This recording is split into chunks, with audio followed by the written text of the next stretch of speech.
How to connect Linux to Windows via LAN.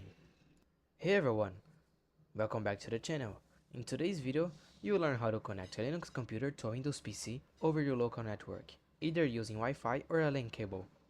We will share files and access one computer from the other in a simple and easy way. Let's get started. Part 1. Share files from Linux to Windows. First, we will share a folder from the Linux computer so you can open in Windows. On your Linux computer, go to the folder you want to share, right-click it, and choose Local Network Share. Then check the box that says Share this folder. Give it a name like My Files to make it easy to find.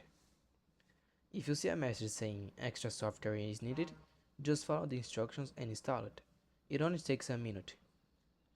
Once that's done, go to Windows PC, open File Explorer, and in the address bar at the top, type 2 and the Linux computer's name or IP address. And just like that, the folder appears on your Windows PC. Part 2. Access Linux remotely from Windows. Now, let's see how to control your Linux computer remotely from the Windows one. On your Linux PC, go to your system settings and look for the option called Remote Desktop or Sharing Turn on Remote Access. Or Sharing. Turn on Remote Access. Then, on your Windows computer, open the app called Remote Desktop Connection.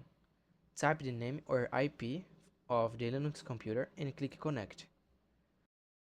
You will see the Linux desktop open right on your Windows screen. And that's it.